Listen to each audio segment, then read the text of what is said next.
ਮੰਤਰੀ ਦੀ ਫਿਰੋਜ਼ਪੁਰ ਰੈਲੀ ਦਾ ਮਾਮਲਾ ਲਗਾਤਾਰ ਭਖਦਾ ਜਾ ਰਿਹਾ ਹੈ, ਜਿਸ ਤੇ ਕਿਸਾਨ ਆਗੂ ਜਗਜੀਤ ਸਿੰਘ ਡੱਲੇਵਾਲ ਦਾ ਵੱਡਾ ਬਿਆਨ ਸਾਹਮਣੇ ਆਇਆ ਹੈ।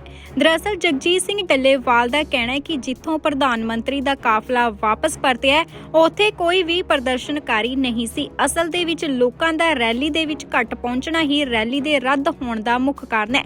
ਪੰਜਾਬ ਦੇ ਲੋਕ ਹੁਣ ਬੀਜੇਪੀ ਨੂੰ ਪਸੰਦ ਨਹੀਂ ਕਰਦੇ। ਇਸ ਦੇ ਨਾਲ ਹੀ ਕਿਹਾ ਕਿ ਜਦੋਂ ਤੱਕ ਕਿਸਾਨਾਂ ਨੂੰ ਲਖੀਮਪੁਰ ਖੀਰੀ ਹਿੰਸਾ मामले दे विच इंसाफ नहीं मिलता, उदों तक विरोध लगातार जारी रहेगा। किसान मजदूर दुकानदार भाइयों, सत श्री अकाल, राम राम। कल जो नरेंद्र मोदी जी की रैली पंजाब के फिरोजपुर डिस्ट्रिक्ट में, फिरोजपुर शहर में होने वाली थी, उस रैली के बाद जो भारत के प्रधानमंत्री जी ने जो बात कही कि अपने देश के, अपने राज्य के मुख्यमंत्री को धन्यवाद कहना कि हम बचकर वापस आ गए। हम सबसे पहले तो इस बात पे बात करेंगे कि सबसे पहली बात तो ये है कि प्रधानमंत्री जी की सुरक्षा की पूरी जिम्मेदारी की होती है सरकार की और गृह मंत्रालय की, केंद्रीय गृह मंत्रालय की जिम्मेदारी होती है। इस बात को भी छोड़ दो, ये केंद्र का मामला है या राज्य का मामला है, ये बात की ये वो जाने, उनका काम जाने। हमारा ये कहना है कि जहां से प्रधानमंत्री जी का काफिला वापस हुआ है, वहां पे कोई एक भी प्रदर्शनकारी प्रधानमंत्री जी के काफिले के पास नहीं गया, कोई है ही नहीं वहां पे। यहां पे प्रदर्शन हो रहा था, उससे कुछ किलोमीटर पीछे से प्रधानमंत्री जी वापस चले जाते हैं। तो ये बात कहना कि मैं वहां से बचकर वापस आ गया, ये मुझे लग रहा है कि जितनी बड़ी जिम्मेदारी है प्रधानमंत्री जी की, उतनी बड़ी बात नहीं कही गई। ये अच्छी बात नहीं है। हाँ, ये बात जरूर है कि अपनी उस जो वहां की रैली थी, रैली को, इस बात को अच्छी तरह समझना बहुत जरूरी है कि रैली जिस तरीके से फ्लॉप हुई है, लाखों लोगों की भीड़ वहां जुटाने की बात जो बीजेपी के नेताओं ने की, और वहां हमारे और जो कैप्टन अमरिंदर सिंह जी जैसे लोग हैं जो इन्होंने बड़ा बड़ा भरोसे दिए थे प्रधानमंत्री जी को, वो नहीं हुआ। वहां पे प्रेस की रिपोर्ट है कि 1000 से लेकर 1500 तक लोग पहुंचे थे। मतलब कहने का कि उसमें भी एक प्रेस में ये बात क्लियर हो रही है कि 250-250 रुपया देकर अदर स्टेट से वो आदमी दिहाड़ीदार मजदूर बुलाए गए थे। छोड़ दीजिए उस बात को भी, मतलब 1500-2000 आदमियों का आ जाना कोई बड़ी बात नहीं है। प्रधानमंत्री जी आ रहे हैं, उनकी रैली में आ सकते हैं। मैं ये कहना चाहता हूं कि अगर वहां पे हमारे राज्य के बीजेपी के मुखिया पर इनके प्रेसिडेंट वहां बोलते हैं, उनको दिक्कत नहीं है, वहां पे कैप्टन अमरिंदर सिंह बोल रहा है, उसको कोई दिक्कत नहीं है, तो प्रधानमंत्री जी को रोकने की कहां से बात आ गई?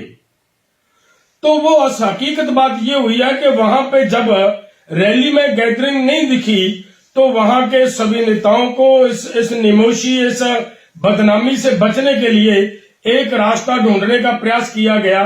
वो वापस जाना ठीक लगा और वो वापस आए। जो हमारा कार्यक्रम था उस पर ध्यान दें तो वो ये था कि हम सभी डिस्ट्रिक्ट डीसी ऑफिस के सामने, सभी एसडीएम के कार्यालय के सामने, सभी तहसील के कार्यालय के सामने हम प्रधानमंत्री जी के पुतले फूकेंगे। इससे अलावा और कोई काम नहीं था, हमारा कोई प्रोग्राम नहीं था, किसी का प्रोग्राम ही नहीं था प्रधानमंत्री जी को रैली से रोकना। ये बिल्कुल गलत स्टेटमेंट दी जा रही है। लेकिन एक बात जरूर है कि जिस तरीके से इन्होंने लोगों को खज्जल ख्वार किया, लोगों को परेशान किया, जिस लंबी आंदोलन लड़ने के बाद लोगों के अंदर जो नाराजगी, जो गुस्सा बीजेपी के प्रति था, वो दिख गया इस रैली में। लोग नहीं आए, पंजाब के लोग बीजेपी को लाइक नहीं करते, ये साफ हो गया, ये दिख गया, सभी को दिख रहा है। तो इसके लिए प्रधानमंत्री जी को, पूरे पंजाब को जिम्मेदार नहीं ठहराना चाहिए। किसानों का विरोध था, उस विरोध के कारण लोग नहीं वहां पे आए, वो अलग बात है, वो रहेगी। जितनी देर हम ये कह रहे थे, पहले से हमारा ये ऐलान था, हमने ये मीटिंग करके अनाउंस किया था कि जब तक अजय मिश्रा टैनी अपने पद पे बने हुए हैं विरोध चलता रहेगा। क्यों? क्योंकि भाई अगर एसआईटी की रिपोर्ट आ चुकी है, एसआईटी की रिपोर्ट में यह क्लियर हो चुका है कि अजय मिश्रा टैनी का बेटा आशीष मिश्रा इसका जिम्मेदार है, क्लियर हो चुका है, तो फिर मतलब क्यों नहीं 120B में हमारे अजय मिश्रा टैनी जी उस पर्चे में दर्ज है। तो अब भी किस बात की इंतजार है? उनको अगर वो पद से हटाकर आते तो मेरा ख्याल है वो हो सकता है यहां लोग कुछ थोड़ा बहुत इनको सहयोग करते, लेकिन इसकी मेन वजह यही थी और इसी के कारण वो नहीं हो पाया। लोगों का वहां ना आना वहां बड़ी नाराजगी का कारण था, वो नहीं आए। लोग नहीं आएंगे, बीजेपी को पसंद नहीं करते लोग। जब हमारे लोगों को ये बात बीजेपी को भी पता होना चाहिए कि अगर किसी स्टेट के लोगों को, किसी देश के लोगों को इतना ज्यादा आप पीड़ित करोगे, इतना ज्यादा तकलीफ दोगे कि वो सालों भर सड़कों पर बैठे वो फिर आपके इकट्ठ में आए, मुझे लग रहा है ये नहीं हो पाएगा। और इसकी निमोशी से बचने के लिए ये तरह तरह के षड्यंत्र रचे जा रहे हैं और पोलराइज करने का प्रयास किया जा रहा है। ना तो वहां पे प्रधानमंत्री जी के काबिले के पास कहीं कोई एक वीडियो भी दिखा दें जिस वीडियो में ये साबित हो जाए कि ये मतलब प्रधानमंत्री जी को लाठी लेकर लोग पैर पीछे पड़े हैं, प्रधानमंत्री जी को ऐसा किया वैसा किया। कुछ नहीं हुआ। प्रधानमंत्री जी की जहां गाड़ी रुकी है वहां से कोई आदमी नहीं है, अपने आप वहां से गाड़ियां वापस की हैं, कोई उसको उनको किसी ने रोका नहीं, किसी ने कुछ किया नहीं। एक बात। दूसरी बात है ये अगर इनकी रैली थी तो एक वीडियो भी उसकी ये जनतक कर दें कि ये देखिए हमारी इतनी बड़ी गैदरिंग थी और ये झूठ बोल रहे हैं। हकीकत बात को छुपाने के लिए, सच्चाई को छुपाने के लिए ये एक दूसरे के ऊपर दोष मढ़ने का प्रयास किया जा रहा है। ये बंद करें बीजेपी वाले और इस बात को स्वीकार करें कि किसान आपसे नाराज है, उनकी नाराजगी की वजह से ये आपकी रैली फ्लॉप हुई है।